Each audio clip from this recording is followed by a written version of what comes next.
મિત્રો અમે અમારી વાડી આવી ગયા છે। અમે ખેતરની અંદર મગ કર્યા છે। અમારા ભાભી આ મગ વેને છે। બાજુમાં છોકરી છે અને એક નાનો છોકરો છે। મગ વેણીએ છે। સરસ મજાના મગ થયા છે। મિત્રો અમે પહેલી વાર આ મગ કર્યા છે। આ મગની અંદર સારું ઉત્પાદન મળે તેવું બાજુના ગામવાળા વ્યક્તિએ અમને કીધેલું। તેની માહિતી મુજબ અમે મગ કર્યા છે।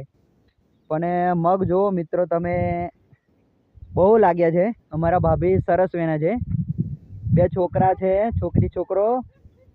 દેખો અમારે એક સરસ મજાનું બાસકું ભરાઈ ગયું છે। લગભગ અમે 5:30 વાગે આવેલા, અડધા કલાકમાં આટલું બધું બાસકું ભર્યું છે। દેખો તમે જોઈ શકો છો,